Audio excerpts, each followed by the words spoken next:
향후의 투자 전략은 어떤 식으로 세우실 계획이신가요? 저 개인적으로. 네네네. 저는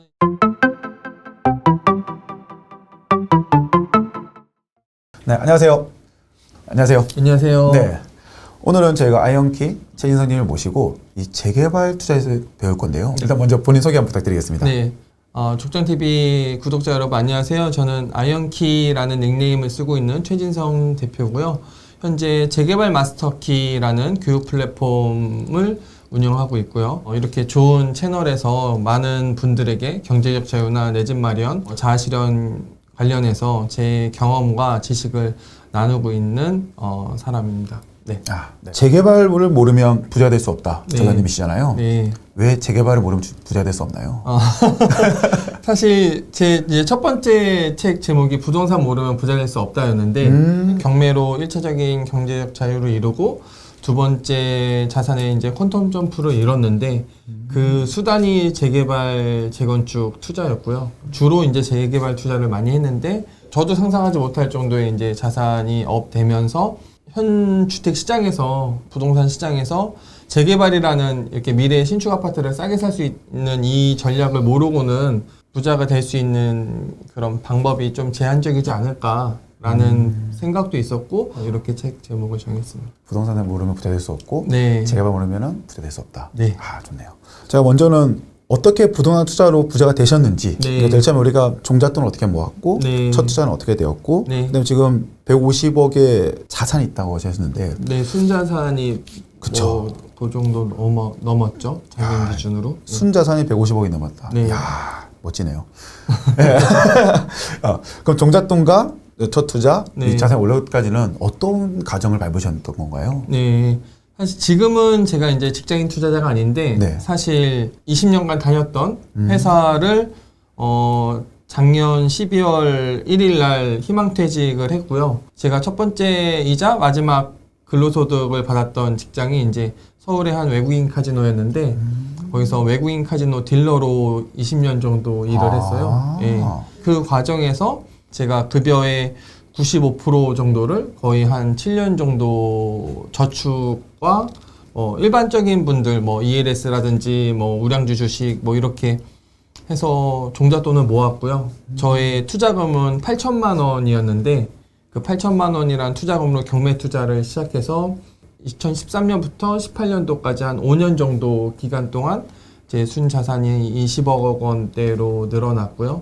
그때 당시에 이제 2016년 말부터 네. 저는 이제 경매 투자도 서울의 아파트 위주로 했었는데 이제 아파트 위주로 투자를 하다 보니까 서울 아파트 가격이 2016년 말, 2017년 초부터 폭등을 그렇죠. 했었죠. 맞죠. 네. 네. 근데 그때 당시에 제가 느꼈던 게 폭등장이 오래 가겠다라는 걸 피부로 느꼈어요. 왜냐하면 이 가격이라는 거는 이제 수요 공급에 의해서 결정되는데 그렇죠. 새 아파트가 공급될 수 있는 요인은 너무 적고 또 서울 새 아파트를 원하는 수요는 워낙 풍부하고 앞으로 오래될 거라는 생각에 그러면 서울에 새 아파트를 사야겠다라고 해서 그때까지 모았던 제 자산으로 이제 서울에 새 아파트를 사려고 하니 한두 채밖에 살 수 없는 거예요. 그쵸, 서울의 핵심지 새 아파트는 그러면 이렇게 투자금이 많이 들어가는데 어떻게 하면 내가 좀 더 서울의 새 아파트를 저렴한 금액으로 미래 가치가 남아있는 걸 살 수 있을까라고 고민을 하다가 재개발 투자를 접하게 됐고 재건축에 비해서 여러 가지 이제 세법적으로나 정책적으로 그런 장점도 많고 그리고 초기 투자금이라는 돈만으로 재개발 투자는 투자가 가능하거든요. 제가 2018년도부터 재개발 투자에 집중을 해서 이제 미래에 입주권 받을 수 있는 물건들을 투자하기 시작했고요. 그렇게 해서 2018년부터 현재까지 한 3, 4년 정도 기간 동안에 저의 자산이 이제 20억 원대에서 150억대 이상으로 순자산이 늘어나는 그런 결과가 됐죠. 처음에 딱 들어왔을 때는 네. 정말 평범한 투자자였던 걸로 이렇게 올라왔던 거고 평범한 진짜 직장인 투자자였죠. 투자였던 거고 네. 이제 2016년부터 네. 이제 우리 아파트 값이 조금씩 상승을 보고 나서 여기 아파트 값 중에서는 그래 새 아파트가 더 좋을 거야 네. 라고 생각했던 거고 그럼 그걸 어떻게 하면 가질 수 있을까 이제 네. 고민했을 건 거고 그랬을 때 그러면 미래에 이제 새 아파트 유망주에 투자를 하신 거네요. 그렇죠. 가치주의 주식으로 말하면 가치주에 투자한 그쵸. 거죠. 왜냐하면 재개발 물건들이 일단은 서울의 민간 재개발, 요새 말하는 초기 재개발 아니면 뭐 공공 재개발 이런 거 말고 민간 서울에 정상적으로 진행되는 조합 설립 인가나 민간 재개발 같은 경우에는 입주 시 예상되는 기간이 다 정해져 있습니다. 뭐 예를 들어서 인재마을 조합 설립 났으면 한 8, 9년, 10년 가까이 남았고 사업 시행인가가 난 구역들은 한 6년에서 7년 반 사이가 남은 거고 관리처분 인가가 났으면 이제 4년 전후의 시간이 남은 거고 또 관리처분 인가 이후에도 또 투자가 가능한 구역들이 꽤 있거든요. 네. 근데 그런 데는 뭐 2, 3년 만에 또 입주를 하거나 내 확정 수익을 안고 갈 수 있는 투자가 있다 보니까 재개발 투자가 내 투자 기간도 정할 수 있는 데다가 미래의 새 아파트를 받을 수 있는 입주권에 투자하는 거다 보니까 뭐 여러 면에서 너무 장점도 많고 세법적으로도 최근에 부동산 투자를 하면서 이제 세금이 굉장히 많이 늘어났잖아요. 근데 네. 저희가 부동산 투자를 하게 되면 살 때도 세금을 내야 되고 보유하고 있을 때도 세금을 내야 되고 팔 때도 세금을 내야 되는데 이 세 가지 포인트에서의 세금을 줄일 수 있는 포인트가 다 있습니다. 재개발 투자는. 그래서 여러 가지 장점들이 있어서 투자를 하게 됐고 제가 재개발 투자하는 그 시점에 서울의 아파트를 제가 30채 이상 보유를 하고 있었어요. 그러니까 이제 다주택자 포지션에서 그쵸. 재개발 투자가 또 장점이 뭐냐면 주택수에 포함되지 않는 매물들이 있습니다. 그렇죠, 있죠. 예, 뭐 상가라든지 도로, 나대지 이런 매물들은 내 기존의 다주택자 포지션에서 내 주택수가 늘어나지 않음으로 인해서 나에게 어떤 세법상의 불이익을 안 주면서 갈 수 있는 전략도 있고 물론 뭐 저는 뭐 명의도 다양하게 활용하긴 했지만 그런 부분들이 저한테 너무 잘 맞고 현 정부 하에 정책들에서 내가 장점만 취할 수 있는 부분들이 많아서 재개발 투자에 집중을 하게 됐죠. 근데 재건축 재개발은 오래 걸리잖아요. 네. 근데 단계별 단계 투자도 가능하다라고 말씀해 주셨어요. 그러니까 우리가 단계가 있잖아요. 이렇게 그렇죠. 가능하다 말씀해 주셨는데 이 부분을 이 초보자들이 네. 어떤 식으로 어떻게 접근해야지만이 우리가 이렇게 단계별로 가능한 것이고 그다음에 그거는 편견이라고 말씀하셨던 부분이 네. 왜 그런지에 대해서 한번 얘기해 주시겠어요? 일단 저의 투자의 베이스는 전반부는 경매였고 이제 후반부는 재개발이었고 지금은 제가 이제 상업용 건물을 투자하고 있는데 경매랑 재개발의 공통점이 있습니다. 이게 뭐냐면 경매 투자는 현재 가치에서 확정 수익을 안고 가는 투자고요. 그렇죠. 그리고 재개발 투자는 미래 가치에서 확정 수익을 안고 가는 투자예요.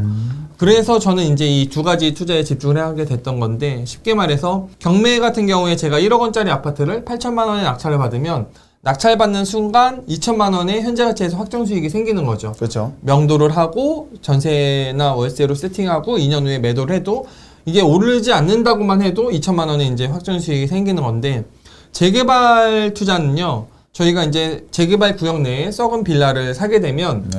그 썩은 빌라를 살 때 간평가라는 게 있습니다. 그렇죠. 그래서 간평가가 내가 나중에 조합원 분양 신청을 할 때 인정받는 금액인데 그 인정받는 금액 외에는 분담금이라는 돈을 내게 돼요. 그럼 매매가랑 분담금을 합치면 총 매가, 즉 새 아파트를 사는데 들어간 총 비용이 됩니다. 네. 근데 이거는 저희가 종전자산 평가가 이루어진 단계가 지난 구역, 재개발 구역을 투자하게 되면 내가 이 빌라를 매수하는 순간 분담금까지 딱 계산이 되기 때문에 내가 25평 아파트 또는 34평 아파트를 현재 얼마의 금액으로 산다는 게 정해지는 투자예요. 근데 이게 정해질 때 인근의 신축을 보면 그 재개발 구역 인근에 신축 아파트의 시세가 있는데 그걸 봤을 때 2년차 아파트든 3년차 아파트든 거기가 15억인데 내가 총 투자금이 10억이다. 그러면은 입주할 때까지 5년 남았다. 그러면 나는 최소한 15억짜리 아파트를 10억에 사는 거거든요. 5년이라는 시간에 투자를 하면서. 그럼 5억 원이라는 확정 수익이 생기는 게 재개발 투자거든요. 미래 가치에 있어서. 근데 여기서 또 하나 플러스 알파가 굉장히 중요한 게 뭐냐면 인근의 신축이 예를 들어서 2년차, 3년차 아파트다.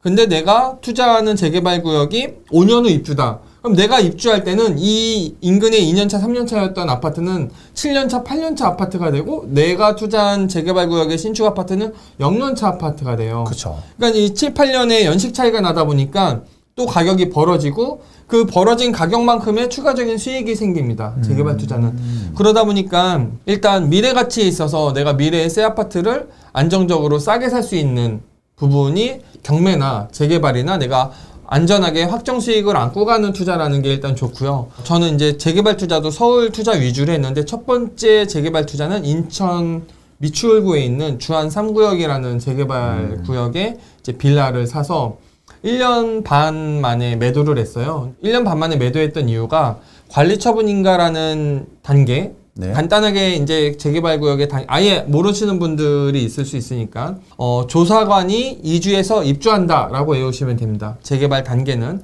조사관에서 조는 조합 설립인가, 사는 사업 시행인가, 관 관리처분인가, 이게 세 개의 큰 틀이고요. 관리처분인가를 받으면 전체 재개발 구역에 재개발 단계에서 80%가 지났다라고 보시면 돼요. 왜냐면 관처가 나고 나면 이주하고 철거하고 착공해서 준공해서 입주하는 단계만 남는 거거든요. 그래서 이제 쉽게 해서 조사관이 이주해서 입주한다 이렇게 외우시면 되는데, 제가 투자했던 단계가 관리처분인가가 지나고 이주 기간이었어요. 근데 이주 기간에 제가 이걸 매수하면서 제가 매수하는 시점으로부터 1년 반 후에 일반 분양이 잡혀 있었습니다. 착공 시기에. 근데 일반 분양 시기에 나는 무조건 매수할 때부터 요 물건은 1년 반 후에 팔아야겠다라고 계획을 하고 산 거거든요. 입주 때까지 안 가고. 왜냐면 일반 분양 시기가 되면 청약에 떨어진 사람들이 여기 입주권도 있네?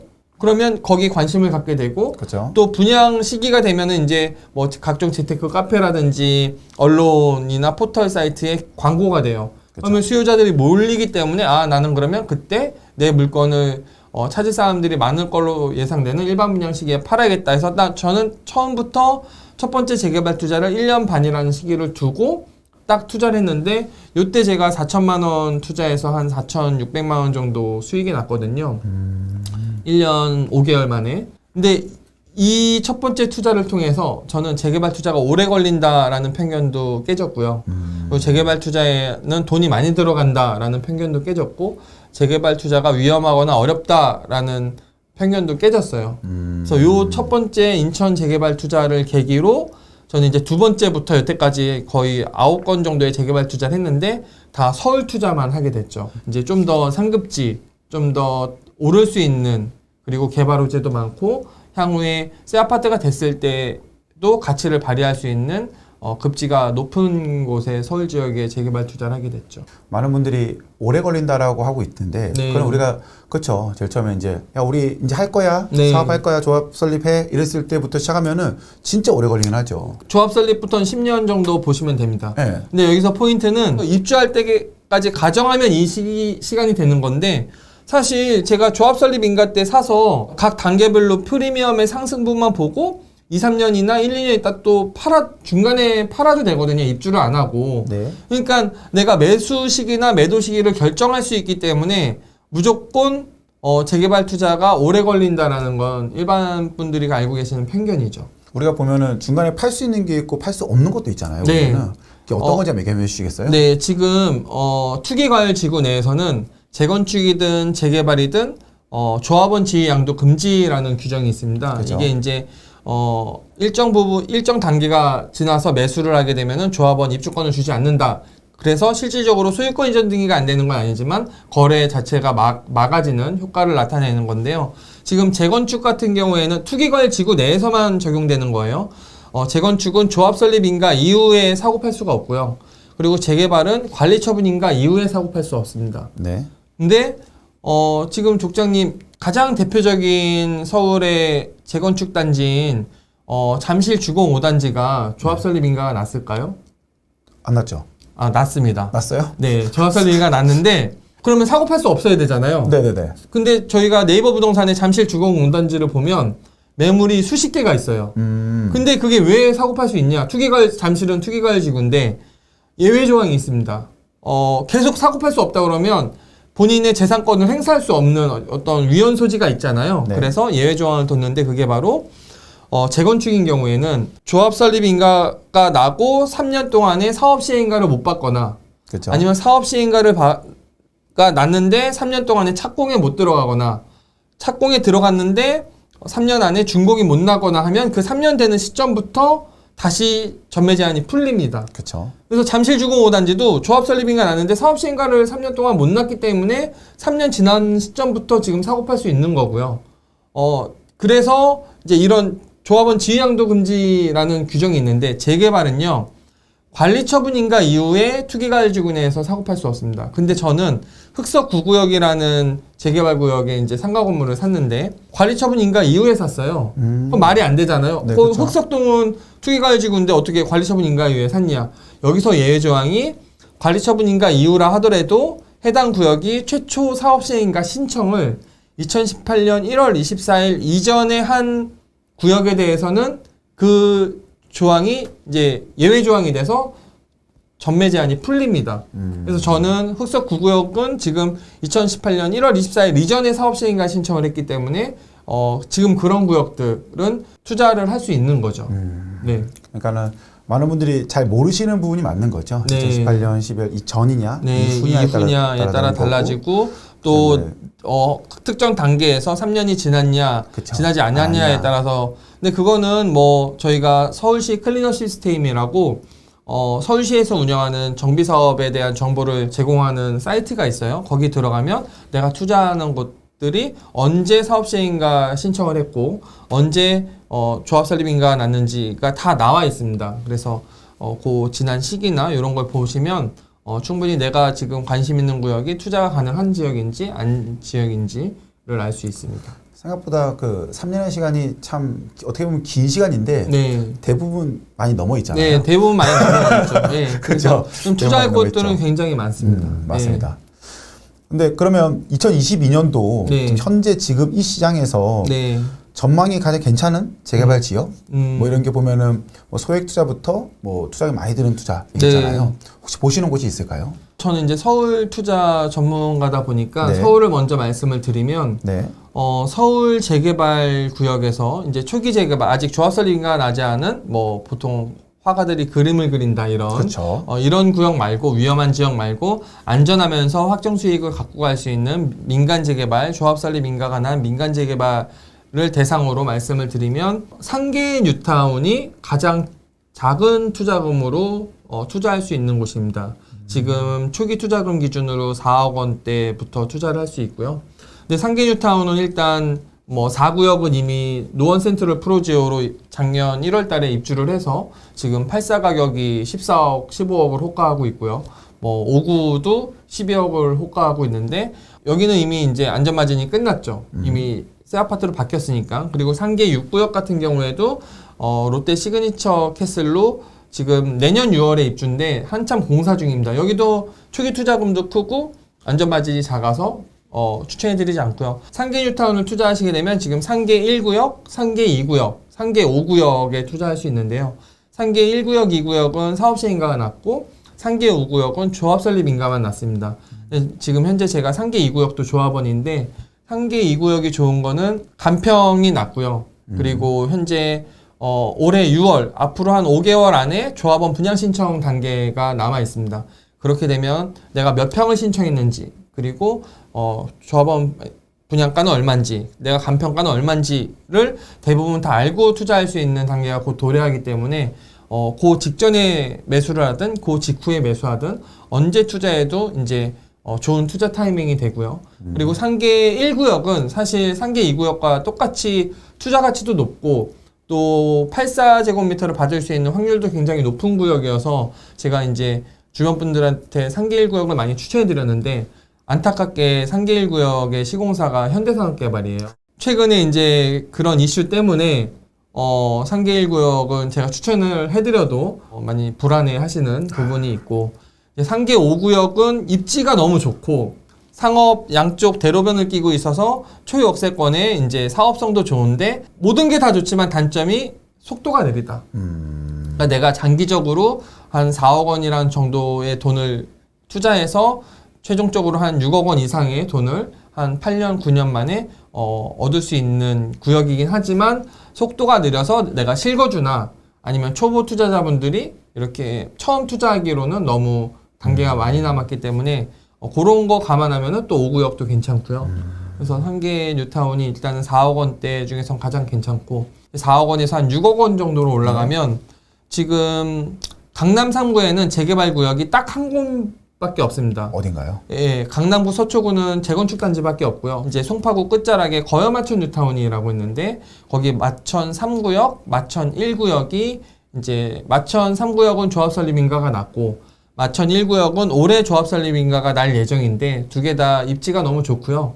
그리고 지금 투자금이 6억 원대로 들어가면 사실 강남 상구의 새 아파트를 초기 투자금 6억 원대로 투자할 수 있는 거 이거 사실 말이 안 되는 거거든요. 그렇죠. 요즘에. 물론 시간과의 이제 싸움이 남아 있고 하지만 입지가 좋고 그리고 지금 현재 거여 마천 뉴타운이라고 하는데 거여는 끝났어요. 거여 2-2 구역이 송파 센트럴로 지금 이미 팔사 가격이 17억 5천 18억을 하고요. 왜냐면 송파 시그니처 캐슬이 다음 달에 입주인데 여기도 18억 가까이 팔사 가격이 이미 새 아파트로 다 끝났고 거여는 이제 마천에서 속도가 제일 빠르고 대장주는 마천 4구역이거든요. 근데 마천 4구역이 입지도 제일 좋고 위례 신도시 바로 앞에 그리고 최근에 브랜드가 시공사 선정이 됐는데 DH 현대건설 하이엔드 브랜드가 들어와서 사실 DH 브랜드는 뭐 대치동이라든지 강남의 핵심 입지만 들어오는 브랜드인데 마천 4구역에 입찰을 해서 시공사 선정이 됐다는 것은 시공자 측에서도 마천이 그렇게 송파구 끝자락에 있지만 여기는 입지가 송파구니까 인정해준다라는 뜻이거든요. 그쵸. 그래서 근데 마천 4구역은 사실 10억 원 내외의 돈이 필요하기 때문에 6억 원 정도로는 속도가 살짝 느린 마천 1구역, 3구역 정도가 굉장히 좋아 보이고요. 8억 원대로 넘어가면 신당 8구역이라고 있는데 신당 8구역. 예, 여기는 이제 서울시 중구에 있고요. 지하철역으로 따지면 청구역, 5호선, 6호선 W역세권이고요. 단지랑 여기 연결되는 초역세권인데 최근에 여기 브랜드가 DLENC인데 대림산업인데 아크로로 브랜드가 변경됐습니다. 구독자분들 아시다시피 대한민국의 가장 비싼 아파트들이 다 아크로 브랜드를 달고 있거든요. 아크로 리버파크, 아크로 리버하이, 뭐 아크로 타워스퀘어 이렇게. 그래서 여기도 아크로로 바뀌었고 입지가 너무 좋고 또 단계도 사업시행가 받고 조합원 분양 신청이 끝난 단계이기 때문에 내가 간평가가 얼마고 프리미엄이 얼마고 또 지금 들어가는 돈이 얼마인지 다 알면서도 하이엔드 브랜드를 선점할 수 있는 구역이기 때문에 신당 8구역이나 아니면 최근에 청량리가 뜨고 있는데요. 그렇죠. 청량리가 기존에도 6개 노선이 통과되고 있는데 여기 이제 GTX랑 뭐 면목선 뭐 이런 게 들어오면은 10개 노선이 향후에 들어가게 되는 곳이고 이제 청량리의 가장 큰 호재는 스카이 L65라고 청량리역 바로 그 예전 집창촌 자리에 롯데건설에서 65층 아파트가 지어지고 있어요. 근데 제가 지난주에도 임장을 갔다 왔는데 1층부터 세봤어요. 지금 몇 층까지 올라갔는지. 내년 입주인데 65층 중에서 54층이 55층까지 올라가 있더라고요. 그래서 강북에 65층 아파트가 지어진다는 게 이제 이게 엄청난 파급 효과가 나타나기 때문에 청량리에 6구역, 7구역, 8구역이 있는데 여기도 이제 그 정도 투자금으로 들어갈 수 있는 곳이고요. 10억 원대로 넘어간다 하면 제가 항상 제 수업 시간이나 다른 채널에서도 말씀드리는 게 노량진 뉴타운이 노량진. 예, 향후에 가장 좋아질 곳이 10억 원대에서 가장 좋아질 곳은 노량진. 강남 한강 이남에서는 노량진이고 한강 이북에서는 미래 마레프나 경희공자이가 될 곳이 이제 부가현 2구역, 3구역. 여기도 두 구역 다 사업 시행을 받았고요. 뭐 마포레미안 프로지오나 경희공자이 이 두 개 단지 역시 뭐 도니문 뉴타운 1구역, 아이온 뉴타운 3구역 재개발을 통해서 새 아파트가 된 단지들이거든요. 근데 여기가 사실 다 미분양 났었잖아요. 네, 근데 그쵸. 그때 84의 분양가 6억 원이 너무 비싸다. 그래서 고분양가 논란을 일으켰는데 지금 21억이에요. 재개발을 통해서 뭐 한강 이북에서 한강 이남에서 제일 10억 원대로 제일 좋은 데는 뭐 미래 마레프나 이런 데 선점할 수 있는 데가 부가현 2구역, 3구역, 노량진. 그리고 좀 전에 말씀드렸듯이 내가 투자금이 15억 이상이다 라고 하면 재개발 탑3인 흑석, 성수, 한남 이 세 개 중에 하나를 들어가야 된다고 보고 있습니다. 지금 책에서 보여주신 거는 네. 어쨌든 이 책이라는 걸 쓰다 보면은 6개월이 지나든 1년이 지나잖아요. 근데 책에서 해주셨던 거는 이미 피가 많이 상승을 했어요. 그렇죠. 네. 그러면 현 시점 여기 단계에서도 단계가 많이 지나가는데도 불구하고 지금 매수해도 유효할까요? 그 전략이? 지금 이제 제가 말씀드린 구역이 피가 당연히 많이 올랐죠. 그쵸. 예, 왜냐면 단계가 진행되면서 재개발은 당연히 프리미엄이 올라가게 되는데 피가 많이 올라서 못 사면 못 삽니다. 왜냐면 이 재개발 투자는요, 내가 이전에 피가 얼마 올랐냐를 보고 투자하는 게 아니라 앞으로 신축업 미래 예상되는 제가 입주할 때 예상되는 예상 시세가 있고요.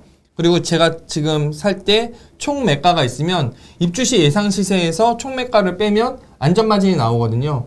그 안전마진이 기간 대비 내가 만족하느냐 안 하느냐라는 시점에서 투자를 해야지 이전에 오른 거는 의미가 없습니다. 사실 내가 지금 투자해도 얼마가 남느냐를 계산해서 지금 서울 재개발을 저는 이제 서울에 25개에서 30개의 모든 구역을 매달 시세 조사를 하고 있는데요. 84 기준으로 입주 때 예상되는 시세에서 지금 들어가는 총 투자금을 빼면 이제 안전마진인데 그거를 기간으로 나누는 자료를 제가 계속 업데이트를 하고 있어요. 그렇게 되면 뭐 안전마진이 9억인데 뭐 9년 남았다 그러면 1년에 1억씩 버는 셈이 되는 거고 안전마진이 5억인데 10년 남았다 그러면 1년에 5천만 원씩 버는 셈이 되는 건데 제가 그 수치를 계속 업데이트하고 있는데 서울의 재개발 구역들이 평균 1년에 6천에서 뭐 많은 구역들은 1억 5천까지도 연간 버는 그런 기준으로 잡히고요. 지금 단적인 예로 흑석 3구역 같은 경우에는 내년 2월 입주예요. 그러니까 이제 사실 1년 1개월, 2개월밖에 안 남았어요. 그죠. 입주 때까지. 근데 지금 들어가도 안전마진이 5억입니다. 그러니까 여기는 연간 수익이 5억이 넘는 거예요. 5억 5천이 되다 보니까 1년에 사실 저희가 근로소득으로 5억을 벌기에는 못 벌죠. 예, 그리고 사실 5억을 벌려면 뭐 9억 이상은 벌어야 실질 소득이 세금 빼고 5억이 되는 건데 안전마진 자체가 흑석 3구역 같은 경우 물론 투자금이 17억 정도 들어갑니다. 흑석 3구역은. 그렇지만 지금 흑석 3구역을 투자하시게 되면 리버파크 차이라는 최상급지에 1800세대의 수영장 단지 내 수영장까지 있는 그런 새 아파트를 청약통장을 쓰지 않고 살 수 있는 데거든요. 그러다 보니까 지금 서울 재개발을 내가 청약 가점이 없어도 어느 정도 초기 투자금만 있으면 뭐 어느 구역이든 제가 선택해서 들어갈 수 있고 최근에 올랐던 프리미엄보다는 내가 지금부터 투자해서 먹을 수 있는 안전마진이 다 나와 있기 때문에 거기에 만족한다 그러면 투자 결정을 하시는 게 좋지 않을까. 포인트가 다른 거죠. 보면 네. 이제 그 전에 올랐던 거는 그는 인정해줘야 되는 거고 맞습니다. 향후에 내가 어떻게 될 건지에 생각하셔야 되는 거죠. 네. 사람들이. 근데 그 생각 안 하고 지금 많은데 너 불안한 거 아니야? 그게 아닌 거죠. 아니야, 그게 아니야. 그 대신 그만큼 장이 좋았고 올라왔었잖아. 네. 그걸 인정해줘야 돼. 인생을 살면서도 과거에 대한 거 인정해주고 우리 미래를 보고 살아야 되는데 네. 많은들 그 과거에 집착하다 보니까는 그런 얘기를 많이 하시는 것 같아요. 보니까는. 그리고 사람들이 이 거주와 투자를 분리 못하는 게 투자하는 데 있어서 굉장한 장애물이 됩니다. 사실 서울의 동쪽에 있는 사람이 서쪽 투자하기 어렵고요. 강남 사는 사람들이 강북 사람들이 강남 투자하기가 되게 어려운데 단적인 예로 제가 이제 지금 강의를 하면서 수강생들 1대1 코칭을 진행하고 있는데 얼마 전에 제 상담 받았던 이제 수강생이었는데 이분은 투자금이 한 25억 정도가 있었어요. 근데 저한테 상담 받으면서 반포에 재건축 단지를 투자하는 게 어떻겠냐라는 이제 옵션을 가지고 저한테 왔어요. 근데 반포에 투자하려고 하시는 이유가 뭡니까? 물어봤더니 애기들이 초등학교 저학년인데 똘똘하게 공부를 잘하기 때문에 여기 입주하고 나면은 학군도 좋고 반포라는 최상급지에 선점하는 그런 차원에서 여기를 투자를 하고 싶다. 라고 했는데 사실 25억 원이라는 돈으로 반포 재건축 단지를 투자하면 지금 4년 후 입주하는 단지들의 안전마진이 5억 원 내외거든요. 그럼 25억 원 투자해서 5억 원 버는 거에 만족하겠느냐라는 부분이 있는데 그 돈이면 지금 제가 조합원으로 있는 흑석 9구역에 84랑 상가받는 매물을 투자할 수 있어요. 그렇게 되면 안전마진이 보통 한 20억 투자해서 15억 이상 20억 가까이가 되거든요. 그러면 제가 그분한테는 이제 저희 수강생한테는 차라리 그 돈으로 흑석 9구역에 상가주택을 사서 여기서 상가에서 월세도 받으면서 사고 흑석은 전세를 주고 그 전세금 받아서 반포에 전세를 살아라. 자녀들 고등학교 졸업할 때까지. 그러면 자산은 자산대로 늘어나고 처음부터 안전마진이 큰 투자를 할 수 있다. 제가 이렇게 안내를 해서 결국엔 그렇게 이제 흑석을 매수하시고 굉장히 만족해 하시는데 대부분의 사람들이 여기 요 포인트예요. 내가 반포를 살아야 된다. 거주와 투자를 동시에 생각하는 거예요. 여기는 학군이 좋고 우리 애들이 공부를 잘하고 그래서 이제 학군지니까 투자를 해야 된다. 이게 사실 그 똑같은 돈이면 뭐 한남이나 성수를 투자해 놓고 거기에 자산은 자산대로 키우면서 내가 살고 싶은 곳은 사실 전세나 월세에 살아도 되거든요. 근데 이 부분을 떨쳐내지 못하는 거, 거주와 투자를 분리하지 못하는 게 대부분의 사람들이 자산을 늘릴 수 있는 기회를 제한적으로 만드는 그런 상황이 만들어지는 경우가 굉장히 안타깝습니다. 맞아요, 맞아요. 이게 투자하고 자산 불리는 거와 또 실거주는 다른 부분인데, 네. 예, 그걸 많이 혼동하시더라고요. 그러면 우리가 지역 매수 전에 네. 우리가 매수를 할 거야. 그때 가장 중요하게 따져봐야 할 뭐 대표적으로 한 세 가지 정도가 있을까요? 일단은 재개발 투자할 때 가장 중요하게 봐야 될 곳은 첫 번째는 지역을 선정할 때는 이제 재개발은 제일 중요한 게 비례율이 올라갈 수 있는 구역이냐 아니냐. 여기서 말하는 이제 비례율, 사실 비례율 설명하면 또 이제 되게 길어지는데 비례율이 좋다는 거는 간단하게 말씀드려서 그 해당 구역의 사업성이 좋다는 거예요. 그렇죠. 사업성이 좋아지면 예를 들어서 일반 분양을 많이 한다든지 하면 그 일반 분양 수익이 늘어나면서 비례율이 높아진과 비례해서 나의 분담금이 낮아지게 되거든요. 그러면 결과적으로 내 분담금이 낮아지면 투자 가치가 높아지고 나는 작은 돈으로 새 아파트를 받을 수 있는 결과가 나오는 건데 이렇게 비례율이 높아질 구역을 투자하실 때는 총 건립 세대수 대비 조합원 수가 적거나 총 건립 세대수 대비 일반 분양이 많거나 똑같은 뜻이긴 한데 네. 요런 데에 투자하시면 일단은 좋고요. 그다음에 두 번째는 입지를 봐야 되는데 내가 투자금이 예를 들어서 뭐 8억 원이 있다라고 하면 요거를 4억 원씩 나눠서 상계 하나 투자하고 장외 하나 투자해야지. 재개발 투자는요, 여러분, 분산 투자가 의미가 없습니다. 일단은 내가 투자할 수 있는 그 돈으로 갈 수 있는 최상급지를 가야 돼요. 8억 원이면 8억 원으로 갈 수 있는 데 가야지 분산 투자하시면 안 되고요. 10억 원이면 3억 원짜리 3개나 5억 원짜리 2개가 아니라 10억 원으로 갈 수 있는 최상급지를 투자하는 게 지금 다주택자들의 어떤 중과세를 면하는 방법이기도 하고 향후에 내가 자산이 늘어날 수 있는 여러 가지 면에서 제가 투자를 해보니까 그렇게 내가 투자할 수 있는 곳에 최상급지 즉 아까 말씀드린 제가 4억부터 17억까지 말씀드렸는데 해당 내가 투자금이 어느 구역에 있는지를 파악하시고 그 투자금으로 들어갈 수 있는 비례율이 높아질 구역 즉 일반 분양분이 많거나 전체 세대수 대비 조합원이 적으면서 급지가 높은 곳으로 투자를 해야 되고 세 번째로는 이제 마지막으로 개발 호재나 뭐 이런 지역 호재들이 있으면 좋은데요. 뭐 예를 들어서 상계뉴타운을 보면 상계뉴타운의 개발 호재는 지금 당고개역이 4호선이 마지막 종착역인데 이게 이제 별내역, 별내가람역으로 연결되면서 8호선이 또 연장이 돼요. 그렇죠. 그러면 8호선이 또 잠실까지 한 번에 가기 때문에 이런 개발 호재 그리고 상계뉴타운에서 가까운 세정거장만의 창동역이 있는데 창동역 개발 호재 창동역 자체에 이제 아레나가 들어오면서 뭐 K-팝 공연장이 들어오고 창동역 자체가 지금 4호선, 1호선이지만 KTX랑 GTX가 들어오고 가장 막히는 도심 고속도로인 동부간선도로가 지하화되고 이런 이제 각종 호재들이 있어서 제가 아까 상계뉴타운을 추천해 드린 거거든요. 거기다가 상계역에서 왕십역으로 연결되는 동북선 경전철이 2025년도에 개통이 되고 이런 호재들 보면은 아까 노량진 같은 경우에도 서부선이 들어온다든지 노량진 역사개발, 행정타운 개발 이런 호재들이 있습니다. 재개발 구역마다. 그래서 그 호재들이 많은 구역도 향후에 투자 가치가 높은 구역이라고 할 수 있죠. 그럼 세 가지로 그러면은 첫 번째로는 비례율이 올라갈 수 있는 사업성이 좋은 구역. 네. 그리고 두 번째는 내 투자금에서 가장 급지가 높은 구역을 선택해라. 그리고 세 번째는 해당 구역에 호재가 많은 구역들로 들어가라.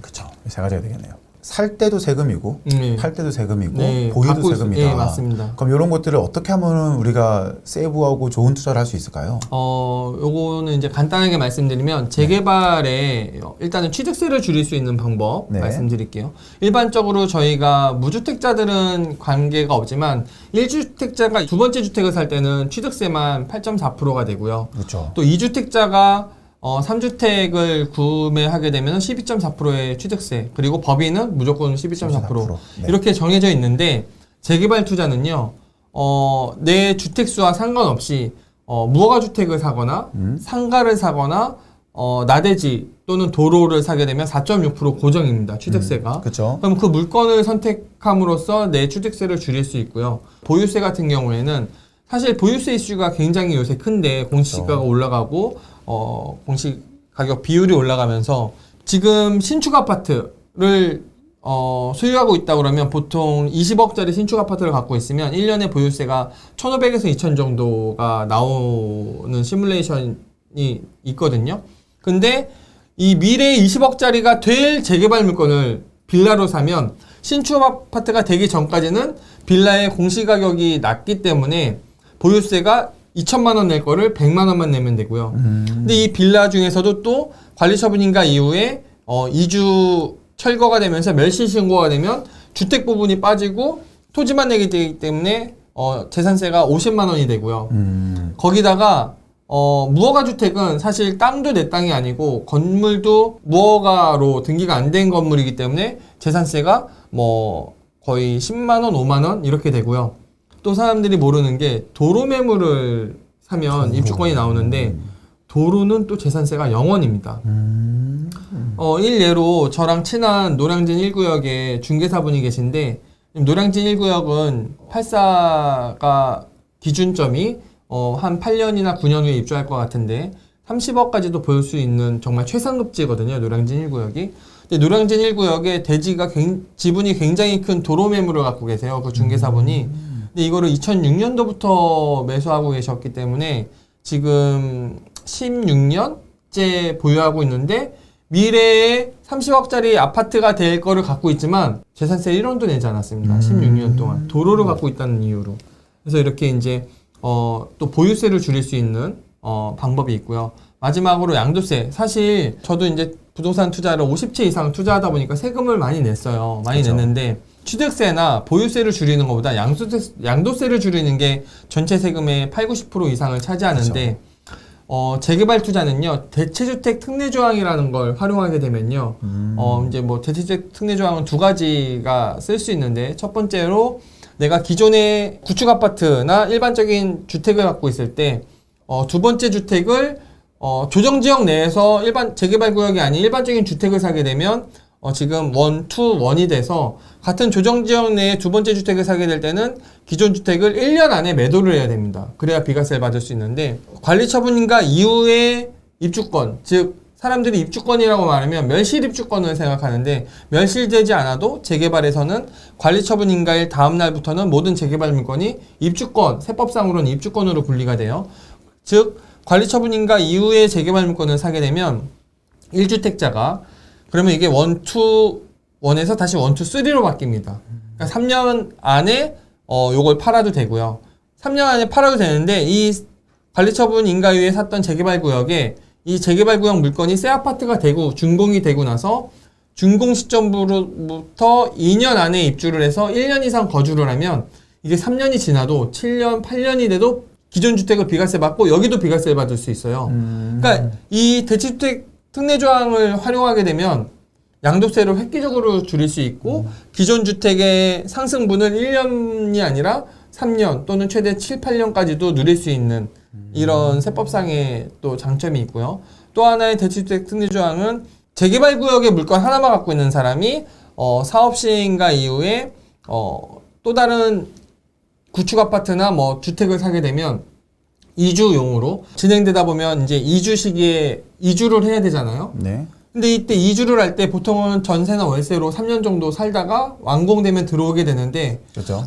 이때 이주를 위한 주택을 대체주택 특례조항으로 인정을 받아서 두 번째 주택을 또 비과세 받는 방법이 있어요. 이것도 재개발 투자에서 활용할 수 있는 양도세 절세 전략 중에 하나죠. 아까 얘기했던 도로 같은 건 어떻게 하는 거예요? 도로는 내가 예를 들어서 노량진 1구역을 투자한다. 근데 노량진 1구역 내에 도로 매물이 있다. 네. 입주권을 받을 수 있는 매물. 근데 이제 이것도 서울 안에서는 90제곱미터가 넘어야만 입주권이 나옵니다. 그렇죠. 그래서 90제곱미터 이상의 도로 매물을 사면 재산세 안 내면서 입주권을 받을 수 있고요. 그리고 30제곱미터 미만이면 또 입주권이 안 나오고요. 그렇죠. 그리고 30제곱미터에서 90제곱미터 사이면 또 추가적으로 뭐 지목과 현황이 둘 다 도로면 안 되고 무주택자여야 되고 이런 추가적인 제한 사항이 있어요. 이런 거에 충족되면 도로를 매수해도 입주권을 받을 수 있는 전략을 쓸 수 있습니다. 그리고 요즘에 보면은 공시지가 1억 원, 물론 요즘에는 많이 올라서 또 많이 없어지긴 네. 했지만 이런 투자 많이 하시잖아요. 굉장히 이제 법인으로 공시지가 1억 미만 매수하고 네. 다주택자들이 매수하는 게 최근에 광풍이 불었었고 네. 그러다 보니까 또 정부에서는 이 수요를 잡기 위해서 공시지가 1억 미만도 세금 부과하겠다라는 뭐 아직 실효는 되지 네. 않았지만 그런 정책도 발표했었죠. 네. 그런 투자는 어떻게 생각하세요? 근데 사실 그런 투자가 재개발이랑 연결되기는 쉽지 않아요. 왜냐면 공시지가 1억 미만의 재개발 물건이 사실 서울 안에서는 거의 없다시피 하고요. 지방 재개발 물건 중에서는 있지만 사실 정부 정책이 어떻게 바뀔지 모르고 또 공시지가 1억 미만의 수요가 최근 1년 반 정도에 너무 많은 수요들이 들어갔기 때문에 이미 가격을 다 띄워놨고요. 저희가 지금 시점에서 들어가면 그 사람들이 매도하는 거를 받아주는 형국이 되기 때문에 사실 큰 실효성은 없다라고 판단됩니다. 그럼 요거랑 비슷하게 요즘에 보면은 일명 화가들이 추몰했다 그러잖아요. 그쵸, 이렇게 그쵸. 이 지도를 그리는 사람들이죠. 네. 예. 그럼 이랬을 경우에 진짜 화가들이 추몰했다가 없어져. 네. 그러면 사업이 이제 잘 안 될 수도 있잖아요. 맞아요. 그렇죠. 그랬을 때 실제로 이 화가들이 왔었을 때에도 실제 사업이 진행되는 게 있고 네. 안 되는 게 있는데 네. 혹시 이거를 구별할 수 있는 방법이 있나요? 사실 저도 이제 재개발 임장을 다니다 보면 네.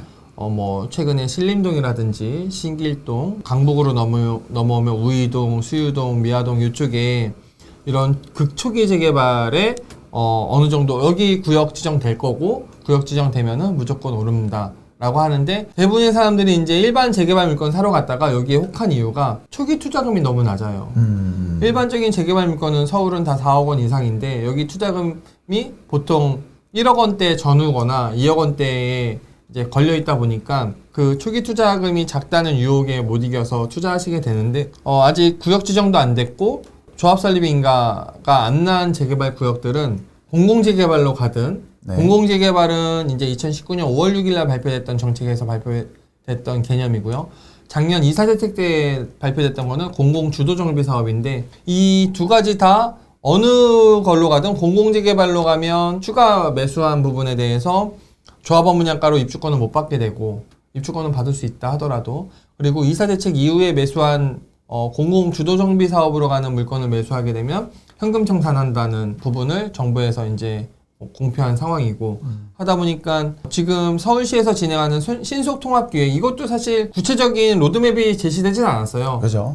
초기 단계의 단계들을 줄여서 빨리 가겠다라는 게 골자긴 한데 공공재개발이나 공공주도정비 사업 같은데 포함돼서 내가 입주권을 못 받거나 아니면 이 화가들이 그림을 그리다가 철수하면서 약간 기획부동산 같이 그분들의 어떤 큰 계획에 걸려들어서 희생양이 될 수 있는 이게 거의 한 90% 이상이라고 보시면 돼요. 그래서 그렇게 어디 갔는데 여기 곧 구역 지정 될 거니까 매수해 놓으면 좋을 겁니다 라고 하는 중개사분들의 어떤 유혹에는 넘어가지 않는 게 중요하고 내가 만약에 투자금이 적다. 근데 재개발 투자하고 싶은데 그럼 어딜 가야 되냐라고 하면 차라리 지금 인천에 조합 설립인가 난 구역을 또 찍어드림 이런 것도 구독자분들이 좋아하시죠? 네네네. 부평역 옆에 이제 부계역이라고 하는데 거기 부계 5구역이라든지 아니면 파주에 금촌역이 있는데 그 앞에 새말지구라고 있어요.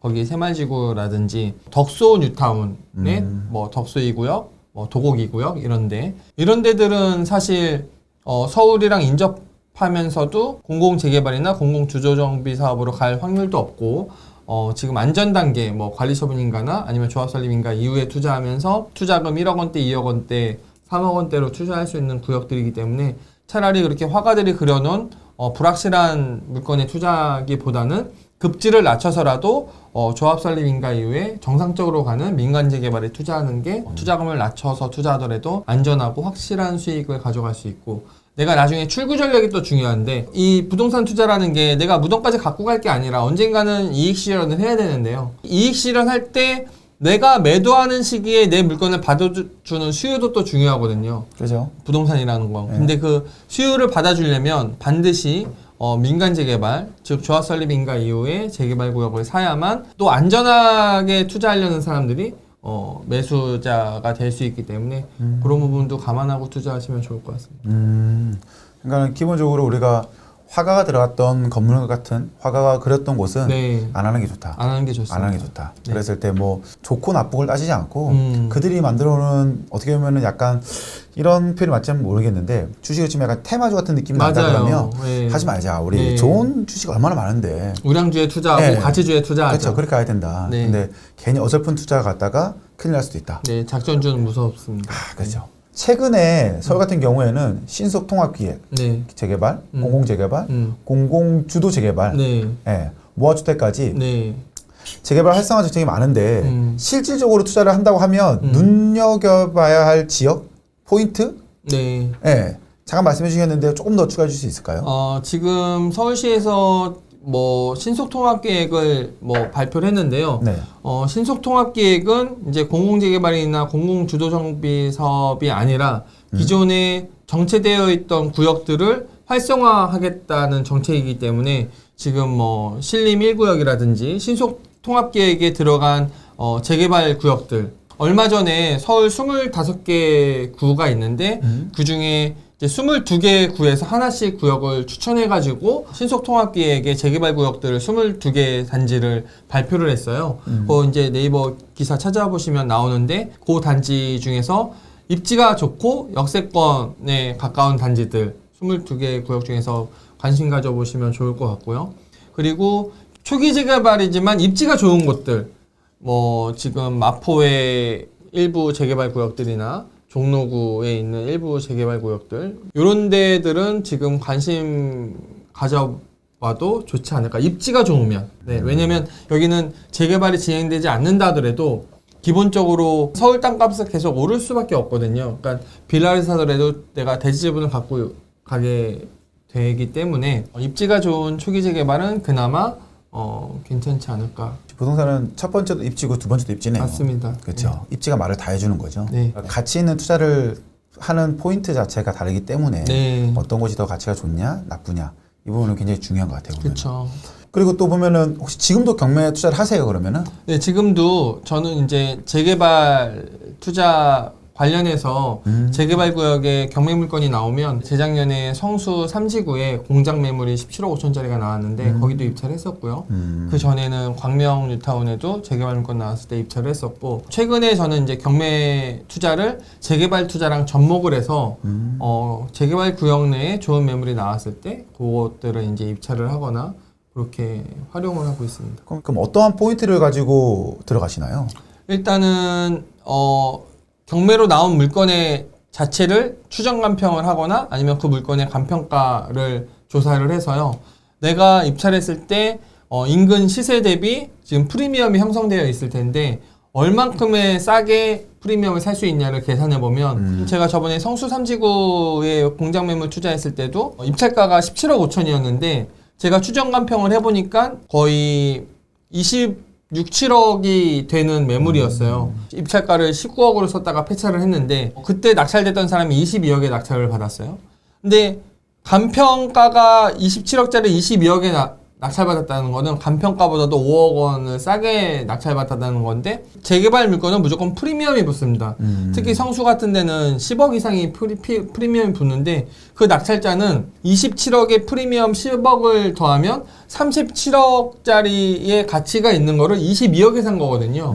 경매를 할 때는 권리 분석도 중요하고 하지만 재개발 물건의 경매 투자를 할 때는 해당 물건의 재개발 관점에서의 간평가, 프리미엄 그리고 요 물건이 몇 평을 받을 수 있는지에 대한 부분 그리고 해당 구역이 단계가 빨리 진행되고 있는지 적게 진행되고 있는지 일반적인 경매 투자 외에 재개발 투자에서 꼭 알아야 될 부분 그리고 아까 제가 족장님께 말씀드렸던 그 경매가 나온 그 물건이 속해 있는 재개발 구역이 비례율이 높을 구역인지 사업성이 좋은지 뭐 호재가 있는지 이런 것까지도 다 체크하고 접근하는 것이 좋을. 어쨌든 우리가 경매에 나온 것들은 피가 붙어있지 않으니까. 네, 그렇죠. 맞습니다. 피가 없는 상태로. 피가 없는 상태로 되니까 일단은 신권에 낙찰받는 게 중요해요. 왜냐면 이게 한번 폐찰되고 나면 사람들의 관심도가 늘어나면서 원래 신권이면 단독 낙찰 받을 것도 감평가 이상으로 이제 낙찰되는 경우가 너무 많다 보니까 신권 낙찰도 또 굉장히 중요합니다. 그리고 우리가 경매 같은 경우에 나온 거 보면은 이 조합원으로 신청했는지 안 했는지도 잘 모르는 게 많잖아요, 보면은. 맞습니다. 예. 그런 건 어떻게 알아봐요? 그런 거는 저도 이제 성수물건 투자할 때는 해당 조합에 가서 물건지 주소를 말씀드리면 이거는 입주권이 나오는 매물인다 안 나오는 매물인다 알려줘요. 근데 제가 입찰했던 매물은 워낙 이제 대한민국에서 제일 좋은 성수전력정비구역 매물이다 보니까 제가 갔을 때 이제 짜증이 엄청 나 있는 거예요. 최근 3개월 동안 그 경매물건 하나 때문에 조합 업무가 마비됐다는 거예요. 이렇게 물어보는 사람들 때문에. 그러겠죠. 예, 그러다 보니까 이제 나중에 가면 물어보는 것도 부담되고 하다 보니까 그 아까 말씀드린 신권에 입찰하거나 내가 최대한 빨리 접근하면 사실 더 많은 사람들이 오기 전에 가서 물어보면 또 친절하게 알려주거든요. 조합 사무실 가서 체크해보는 게 중요합니다. 맞아요. 가서 보면은 물어보면은 짜증이.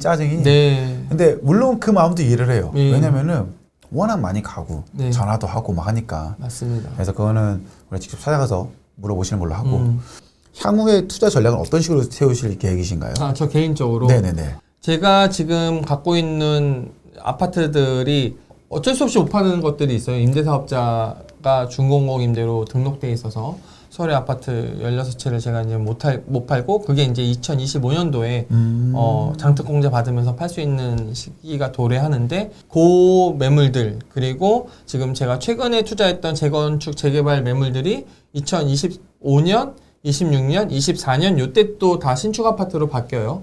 그럼 그 물건들을 매도를 해서 저는 지금도 이제 상업용 건물을 투자하고 있는데 향후에는 주택에 쏠려 있는 저의 부동산 자산을 상업용 건물, 뭐 사람들이 말하는 꼬마 빌딩이라든지 대로변 빌딩이라든지 이런 건물로 지금 전환을 하고 있고요. 그 과정에서 이제 제가 건물의 개수를 늘리고 급지를 늘리고 평형을 늘리면서 현금 흐름도 더 많이 창출을 할 예정이고 제가 향후에 사옥을 짓고 싶은 부분이 있거든요. 저의 인생 계획에서 강남 쪽에 사옥을 지어서 제가 꿈꾸고 있는 사업도 또 펼치고 싶은 마음도 있습니다. 이거 2025년도가 되면 진짜 더 큰 나라가 펼쳐지겠네요. 네, 근데 그 사이에서도 제가 임대사업자 등록한 매물들을 후수의 대출을 받으면서 워낙 5%씩밖에 못 올렸기 때문에 지금 전세가랑 매매가의 갭이 굉장히 큽니다. 그러니까 이제 그거의 담보 가치를 후수의 대출을 활용해서 계속 중간중간 지금 또 건물 투자를 하고 있거든요. 근데 최종적으로 그게 이제 정리가 다 되면 더 큰 상업용 건물을 투자할 수 있는 환경이 되는데 그 사이에도 이제 활발하게 상업용 건물을 임장을 하고 매물 비교를 하고 활동을 하고 있습니다. 오늘 정말 작은 것부터 큰 것까지 정말 자세하게 설명해서 너무나 감사하고요. 감사합니다. 마지막으로 저희 동무대에 한마디 해주시죠. 네, 지금 이 영상을 보고 계신 분들 중에서 이제 뭐 무주택자 분들도 계실 거고 내 집 마련을 준비하는 분들도 있을 거고 직장 생활로 인해서 이제 팍팍한 분들 내가 자산 어떻게 키워야 되냐라는 분들도 많이 계실 텐데 제가 여러분들한테 저의 투자 사례를 사실 뭐 많은 부분을 오픈했던 이유는 저도 굉장히 운이 좋았죠. 사실 2017년부터 대세 상승기에 아파트 투자를 해서 제 자산이 획기적으로 늘어난 부분이 있지만 이 영상을 보시는 분들 중에서 상대적인 박탈감 느끼는 분들 내 동료는 아파트를 샀고 나는 못 샀는데 그 한 번의 선택으로 최근 3, 4년 동안 자산 격차가 너무 많이 늘어났잖아요. 근데 이제 그런 분들이 재개발 투자를 하시면 그 늘어났던 자산 격차를 한 번에 줄일 수 있습니다. 왜냐하면 재개발 투자를 하시면요 처음부터 안전마진을 4억, 5억 원씩 안고 가는 투자이기 때문에 그 전에 상실감이 컸던 자산 격차를 일단 매수하는 순간부터 미래의 새 아파트가 정해져 있기 때문에 그 격차를 다 줄일 수 있거든요. 그래서 최근 아파트 급등으로 인해서 주택 매수를 하지 못한 분들의 그런 상실감을 재개발 투자로 극복할 수 있고요. 그리고 재개발 투자가 좋은 거는 내가 꼭 주택을 투자하는 게 아니라 제가 흑석 구구역 같은 경우에는 3번의 투자로 한강조망 DH 브랜드의 40평대 아파트가 생기고 그리고 상가가 생기는 투자를 하게 된 거거든요. 8억 원대 투자금으로, 물론 지금은 힘들지만 1년 전에 투자했을 때. 그래서 내가 뭔가 상대적인 박탈감을 해소하는 수단으로 쓰기도 좋고요. 그리고 내 집 마련 갈아타기 수요에도 좋고, 제가 말씀드린 것처럼 상가까지 받을 수 있는 매물을 통해서 내가 어떤 현금 흐름을 만들고 경제적 자유에 조금 더 다가갈 수 있는 수단으로도 쓸 수 있어요. 그래서 재개발 투자의 이 영상을 보시고 조금 더 관심을 갖고요. 좋은 책도 읽고 좋은 강의도 들으시면서 하나의 옵션으로 활용하시면 여러분들에게 굉장히 도움이 될 수 있을 것 같습니다. 그래, 맞아요. 내가 지금 없다고 하더라도 박탈감 느낀다고 해서 지금 그걸 느낀다고 해서 달라지지 않잖아요. 맞습니다. 그거를 어떻게 보면 그걸 이겨내기 위해서는 아까 같이 좋은 매물, 안전 확보가 되어 있는 매물을 매입하고 네. 또 계단 올라가면은 지금 생각하는 박탈감이라고 하지만은 그게 어떻게 보면은 긴 시간이 걸리지 않았는 것 같이 그 불을 따라잡는 시간조차도 길지 않을까 생각합니다. 네. 그래서 오늘 나오셔서 좋은 얘기 너무나 감사하고요. 감사합니다. 네, 다음에 또 한번 뵙도록 하겠습니다. 네. 네, 수고하셨습니다. 네, 감사합니다. 네, 수고하셨습니다.